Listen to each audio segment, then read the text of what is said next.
Tapi kalau di sini kita harus lihat XP dulu sih. XP apa dulu dari side yang RRQ di sini. Wah, saya Karena ini bagus Hylos dulu. juga belum kelihatan di mana. Oke, dan last pick dari RRQ Hoshi adalah Ruby. Long time no see Ruby. Ini udah main game sih. Di sini kita bisa lihat dulu bisa main game ya, dulu bisa flex. Ya. Iya, iya. Dan ini hero power juga, hero nyaman lebih tepatnya. Iya. Ruby Idok, Iya. kita tahu sendiri dia power. Chow, Widi atau Aran dia sama-sama power gitu loh. Iya. Bener-bener cari nyaman berarti ya. Wow, kita melihat bagaimana para coach ini sangat-sangat bisa menjebak psikis. Ayo mau yang mana? Iya, iya, iya. Kayak Joy-nya ditakut-takutin nih sama Ruby soalnya. Padahal harusnya secara red side ya, cheese pick itu kan lebih kondisional buat mereka ya. Tapi ternyata dibikin jadi bingung juga nih, tebak-tebak buah manggis mau kemana nih? Oke, tapi gold lane nih. Golin ya. Safety atau follow up bro di Beatrix. Patrick. Oke, exactly. Alright, tapi kita sudah melihat masing-masing hero yang akan membuka match kedua di hari ini. So, tanpa berlama lagi kita akan langsung jump to the lane of dawn bersama dua caster kita dan Nevin dan Ranger Mas. Take it away. Let's go to the lane of town. Nah, ini dia untuk game yang pertama, RRQ Hoshi versus Team Liquid ID.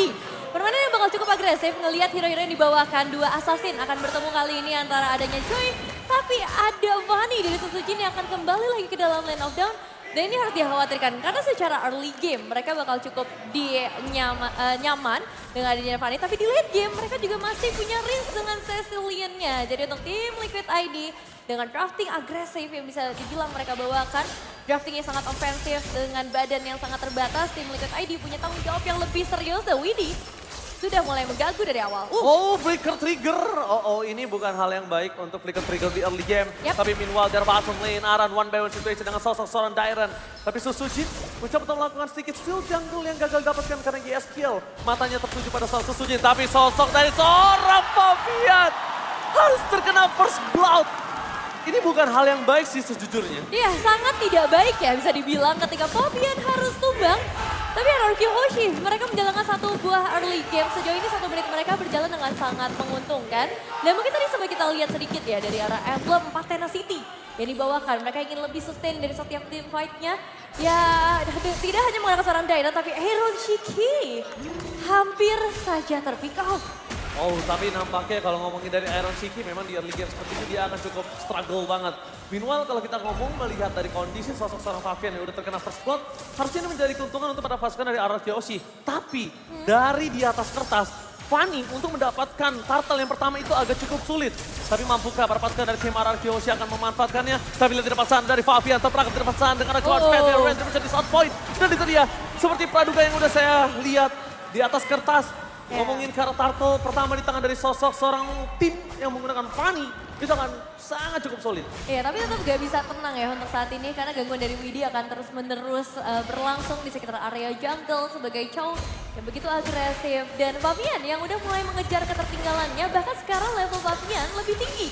Padahal dia yang harus tumbang di awal. Tapi turtle itu emang mempengaruhi semua, tapi Purify trigger yang dilakukan oleh seorang Rins ini menunjukkan betapa agresifnya para pasukan dari tim Liquid Indonesia. Yang harus mereka garis bawahi adalah di sini tim Liquid punya chance untuk melakukan team fight yang besar, tapi dapat sana Iron Shiki take down. Tampaknya Flicker untuk bisa menyelamatkan dirinya, tapi nampaknya Widdy dapat sana langsung terkena cutthroat. Satu momen kill dapatkan Susujin. One last cable. Bakal coba dikejar seorang Fabian, tapi nampaknya Susujin gagal. One last cable gagal untuk bisa menyelamatkan dirinya. Langsung ada watch out smackdown dari seorang Aran menuju ke seorang Dairen, tapi one last hit bad impact yang gagal. Membuat Aran still survive the double kill from Yehazkiel. Dengan salah satu hero favoritnya dia, Sushin kalau kata Nevin. Sushin ya, yang kali ini diamainkan oleh Yehazkiel memang memakan korban cukup banyak. 2 total poin eliminasi dan 2 total assist, 100% team fight participation. Dengan banyaknya spell yang juga harus dikeluarkan, tapi bisa dibilang ini worth it banget sih buat tim Liquid ID. Mereka bisa ngedapetin junglernya, mereka bisa ngedapetin sampai ke arah Idong juga. Dan dengan team fight yang panjang seperti itu, dengan posisi Susujin yang udah nggak bisa ngebantu lagi, akhirnya tim Liquid ID sekarang memegang keunggulan gold. Mereka mengejar ketertinggalan yang sempat terjadi, dan untuk gold leaderboard sejauh ini memang masih dipegang oleh seorang Toy. Yang menandakan RRQ Hoshi ini masih akan cukup berbahaya sih untuk beberapa saat ke depan. Jangan sampai Toy-nya dibiarkan bebas dan semuanya bakal ditentukan juga di area turtle kali ini. Mampukah kedua tim memberikan space bagi masing-masing lanernya. Mampukah mereka untuk membuat area turtle jadi agak bebas nih untuk RRQ Hoshi maupun untuk tim Liquid ID. Karena dari sudut pandang saya, ini melihat item yang dimiliki dari seorang Toy, dia udah menuju ke arah Hunter Strike di under menit yang kelima, dan bahkan under menit keempat tadi kalau nggak salah. Itu menunjukkan dominasi yang sangat penuh. Dan bahkan di depan sana, YSKL menjadi target utama. Sudah berselamatkan oleh seorang Aran. Watch out Smackdown-nya gagal, tapi Toy mundur ke arah belakang. Dan Fabian kali ini tidak berhasil di take down oleh siapapun, tidak ada damage tambahan, dan bahkan sebaliknya Idok terkena Smackdown. Berhasil memangkas satu point kill dari seorang Aran. Tapi dengan adanya crowd control yang cukup besar membuat termasuk dan template ke depan sana akan mundur ke belakang. Damage dari seorang Susuki terlalu sakit. Tapi Aran again and again membuat barikade, membuat seorang Susuki ter-take down, bahkan Tyrant gak ada nafas sama sekali. 2 point kill yang sangat mahal. Mereka depending on Cecilian. Dan bahkan ingat, satu buah konsil terdengar oleh para pasukan dari tim RRQ Hoshi. Apakah WD berhasil mendapatkan seorang Toy? Tanpa ada peng-coveran menuju ke seorang Ido. Dua Alfred melakukan sedikit covernya. Di cover dan ternyata Iron Shiki! What are you doing? Iron Shiki dive too deep. Masuk terlalu dalam kepada para pasukan dari tim RRQ Hoshi. Bahkan kali keuntungannya berbalik. Ya, ini kalkulasi yang bisa dibilang sedikit miss ya untuk Iron Shiki sendiri. Melihat memang ada beberapa pemain yang sekarat, tapi follow up datang dengan cepat juga dari RRQ Hoshi. Namun kalau kembali lagi ke area objektif tim Liquid ID, mereka menang telak. Mereka dapetin banyak banget poin eliminasi. Mereka ciptakan space, mereka main konsil langsung menuju ke area top lane. Tapi bagaimana cara eksekusinya sekarang karena Toy dalam bahaya. Tapi bukan hanya itu aja, Aran! Watch out! Smackdown yang dikeluarkan oleh seorang Aran berhasil melakukan satu point kill Ido ke Kane. Berhasil menjadi satu point kill yang sangat mahal karena damage turret salah satu bantuan yang sangat mahal untuk tim Liquid setelah dia tidak memiliki damage tambahan. Iya, tapi bukan hal yang baik ya untuk seorang Idok. Kehilangan 4 kali nyawanya sendiri di 6 menit yang baru saja berjalan. Dan tim Liquid ID, berarti mereka membuktikan ya mereka bisa ngedapetin sisi frontlanernya. Bahkan Dairon pun ini udah 2 kali di take down. Dan berarti dari segi output damage ini bukan menjadi masalah lagi buat tim Liquid ID. Namun satu aim offended. Aran menjadi target utama, mundur ke arah belakang. Dairon targetnya, tapi ternyata Aran ter-take down. Satu bad impact terlalu sakit. WD terpelak ke sana. Skypisser menyala untuk seorang Toy. Activate untuk sosok Skypissernya harus mulai diperhatikan. Gak boleh sembarangan. Memang mereka memiliki 8 point kill. Tapi Toy selama ini dalam semua team fight yang cukup banyak, bahkan dari 7 point kill dia mendapatkan 100 kill participation. Nah ya dengan 6 assist-nya dia ya, meskipun memang gak jatuh karena eliminasi, tapi tetap semengerikan itu. Dan akhirnya kita melihat tadi satu momen Idok yang bisa memberikan efek maksimalnya. Tim Liquid ID, mereka gak bisa santai dengan keunggulan gold yang sekarang semakin dikejar. Mereka harus mulai fokus lagi, apakah ini akan menjadi perfect objective turtle. Untuk tim Liquid ID, melihat posisi mereka yang memang sudah mulai mendekat. Dan Fabian sudah sangat siap untuk contrast retribution. Yang saat ini dimiliki para pasukan dari tim Liquid adalah full flicker. Mereka punya Aran juga di depan sana. Tapi poking damage terhadap Widdy ini gak wise banget kalau semua diterima Widdy. Dan Fabian memiliki Holy Crystal. Core item yang sangat mahal kali ini. Ya itu dia ya, satu Holy Crystal dan sekarang Widdy-nya sedikit tertangkap. Widdy, flicker for offensive-nya gagal. Menangkap ke arah belakang, perfect shuttle for Liquid ID. Nampaknya Dairon akan menjadi korban dan bahkan Tsunami Flame yang gagal mendapatkan Breeze. Purify save the day for this time. Watch out, jangan lupakan. Smackdown dari Tsunami Slam ini dimiliki dari sosok seorang Aran dari tadi memberikan impact yang mahal. Mahal sekali, hampir 100 kill participation. Iya, itu makanya mengerikannya ya. Untuk saat ini dari tim Liquid ID memegang 3 objektif turtle. Dan kembali lagi mereka bisa pegang kendali, tapi secara keseluruhan itemization. Ini dari Patrick Iron Shiki harus sudah mulai mengejar pastinya ya. Blade of Despair yang akan menjadi item kedua. Tapi mampukah Iron Shiki dapetin space-nya itu? Karena itu yang harus dipikirkan terlebih dahulu menjadi prioritas dari tim Liquid ID. Bisakah dengan badan yang gak terlalu banyak kayak gini, Arannya make a moment, Widdy-nya bikin The Way of Dragon. Karena kalau enggak, Iron Shiki bakal percuma nih semua item yang dia mainkan. Oke, tapi lihat Toy menjadi target utama. Offside position, tapi Purify gak bisa menyelamatkan dirinya. Susujin mencoba untuk take down seorang Widdy, namun tidak akan ke Fabian. Berhasil mendapatkan 2 point kill, terlalu sakit damage yang diberikan. Kayaknya Toy udah mulai harus berpikir kalau dia tidak bisa terlalu offside seperti tadi, sekalipun punya Purify. Iya sih. Sekalipun punya Purify. Ya, karena banyak banget ya follow up yang nanti bisa dilanjutkan lagi oleh tim Liquid ID untuk mengejar ke arah Toy-nya. Dan sekarang target objektif seperti apa lagi yang bisa dimainkan oleh RRQ Hoshi. Karena mereka punya power split push yang sangat besar. Sejauh ini 2 auto threat sudah berhasil mereka tumbangkan. Apakah ini waktunya untuk mulai di-fight Aran? Lihat Tsunami Slam! Again! Watch out! Aran 70 for this time. Dengan damage 2 yang sudah menyelamatkan satu Suzuki, damage dari terlalu besar. Tidak bisa dilindungi. Tapi dengan kekurangan satu point kill dari seorang Riz. The runner-up party from Myron Seki! What the runner-up party! Berhasil melakukan satu point kill and shutdown! Wow, tapi masih belum selesai. Sepertinya masih ada pergerakan lagi dari seorang Fabian. Mendapatkan karena seorang Toy. Oh my god, di depan sana mereka kehilangan momentum. Lord Camp is coming. Kali ini melihat para pasukan dari tim Liquid, mereka mendominasi penuh dengan 3.000 gold, Debron. 3.000 dan mungkin akan bertambah lagi. Karena tanpa hadirnya Toy, tanpa hadirnya Sutujin, tim Liquid ID bebas banget untuk ngedapetin ke arah Lordnya. Dan ini berbahaya, Aaron Shiki. Dengan satu hit terakhirnya tadi yang memulangkan pemain Archie Hoshi, ini mungkin bisa terjadi lagi. Dan ini dia, satu instant replaynya. Ketika memang openingnya diciptakan dengan sangat manis gitu oleh seorang Aran. Dan yang kita kira satu follow up dari Widinya nggak bisa diselesaikan, tapi ternyata Aaron Shiki menunggu timing yang tepat saja. Dan ini dia, runner-up party from Myron Shiki. Dapatnya Sutujin pula kan. Mahal banget, gila. Masalahnya purple buff-nya. Kalau nggak di cover, ini mereka nggak dapat purple buff satu. Kedua, sekalipun dia cover, ini akan kehilangan banyak banget source skill untuk melakukan cover terhadap satu poin.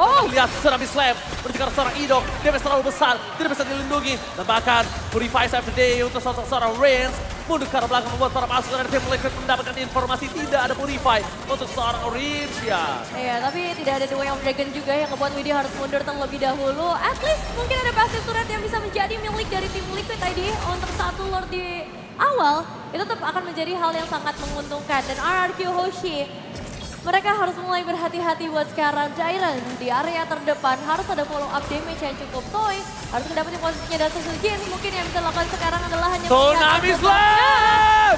Again! Watch out, Sujin versus everybody. Gak berhasil mendapatkan apapun damage dan Fabian terlalu besar.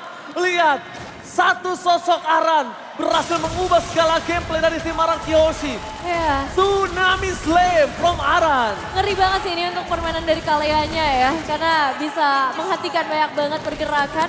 Dan aku kira Sutujin nggak akan mencoba untuk masuk sih di posisi tadi. Dan pada akhirnya mereka harus kehilangan 2 pemain lagi. Dan bahkan passive turret sudah hilang. Tim Liquid ID akan memaksa dalam kah? Karena tibusnya baru saja dibuka. Tapi lihat again and again. Sosok dari seorang Aran gagal mendapatkan Tsunami Slam. Tertengok begitu saja. Memaksa satu point kill. Tapi ternyata Darren terkena damage. Dan ini adalah Sutujin. Miss cable. Double miss cable. 2 kali miss cable yang tidak berhasil membuat seorang Iron Siki ter-takedown. Karena tadi kalau misalnya nggak miss cable, Iron Siki minimal itu akan ngeluarin flicker. Pasti. Cukup disayangkan ya melihat pergerakan tadi karena sekarang satu base turret sudah resmi menjadi milik dari tim Liquid ID. Nextnya mungkin kita bakal menuju ke area Lord, tapi ngelihat posisi yang sekarang seperti ini, perbedaan levelnya udah makin kerasa lagi. Winter Crown udah ada di tangan dari seorang Yeskiel. Jadi makin susah lagi nih. 7.000 gold ini jauh banget. Dan untuk bisa mendapatkan ini dia butuh shutdown dari Fabian. Iya. Dia butuh shutdown dari Fabian di saat adanya objektif Lord. Ketika shutdown itu terjadi dia harus steal Lord. Kalau enggak, tim Liquid bisa melakukan endgame setelah Lord yang selanjutnya. Jujur bisa banget sih kalau ngelihat posisinya. Meskipun mereka punya Cecilian, meskipun mereka punya Granger, tapi harusnya secara stacking ini tuh masih belum terlalu tinggi. Yang artinya masih bisa di counter juga. Dan untuk Reigns, posisinya nggak terlalu aman. Ternyata banyak banget nih yang bisa nge-trigger Purify dari seorang Reigns. Jadi kita bakal lihat sebentar lagi dengan Lord yang sudah mulai terbuka. Sujin! The Way of Dragon, one minute! The Way of Dragon yang on point with flicker. Freestyle dulu bos. Berhasil membuat Widi mendapatkan satu point kill atau Sujin di saat Lord. Skema yang sudah kita buat yang harusnya mendapatkan Fabian sebelum Lord untuk bisa membalikan keadaan. Semuanya dibalikan dan bahkan tim Liquid yang berhasil melakukan steal terhadap seorang Sujin. Wah, itu satu movement yang cukup fatal ya bisa dibilang. Kehilangan jungler ketika Lordnya hadir. Dan sekarang yang makin mengerikan lagi adalah dari Aran. Antikiras, Radiant Armor, 2 jenis damage yang masuk. Ini udah mulai bisa dihindarkan. Darky Hoshi, mereka butuh item-item offensive yang lebih banyak. Terutama dari Cecilian-nya ya, karena ini baru ada Legend Gem yang belum menuju ke arah Clock of Destiny. Dan dia masih butuh penetrasi atau magical power tambahan lagi untuk bisa nge-deliver semua damage-nya, untuk bisa nge-defense base turret-nya. Karena masih ada 2 base turret tersisa tapi 3 lane push ya. Akan dibawakan oleh tim Liquid ID. Brilliant Wolf ini benar-benar membutuhkan banget Sesujin dengan metode karetnya. Mampukah dia berhasil mendapatkan safety moment, tapi Dairon di sana ke cross yang memasukkan sama Avian. Aran gagal mendapatkan Sanu Miss Left, tapi Dairon menjadi target utama. Mundur ke arah belakang, duel Stragers. Semua memberikan seorang Dairon, menerima damage terlalu banyak, tapi Yasgiel. Crimson Back Saturday for this time, dan satu momentum yang dibuat Dairon. Jujur, arah Kyoshi, kalau nggak ada Dairon dengan badannya tadi, dan seluruh soft skillnya dimenangkan oleh Dairon, dihisap semua, diabsorb oleh dia, mungkin tadi udah wipe out. Iya. Karena Aran sama Widi itu maksa ke arah Dairon. Iya, termasuk dari Tsunami Slam-nya ya, yang akhirnya emang ngebuat Dairon tumbang, tapi Conceal Play kembali lagi terlagi hati dong. Itu menjadi target utama, fokus ke arah belakang, dan Tsunami Slam! Susujin! Almost not take out. Dengan damage yang terlalu besar dari seorang Pavian bergerak dengan cukup maksimal dan looking for wipeout. Ini bencana! One last man standing, Toy. Akan coba ditemani oleh seorang Dairon. Mampukah menyelamatkan base mereka. Tapi wave masih bergerak dengan cukup banyak. Satu buah Sky Pistol belum menyala di seorang Widi. Masih ada Immortality. Dan Toy! Ter-take down! Base di depan mata. Aran Kyoshi ter-wipeout. Team Liquid take the game one! Satu game pertama untuk tim Liquid ID. Aran Kyoshi dipaksa untuk berjuang lebih keras lagi menuju ke arah 3 poin, tapi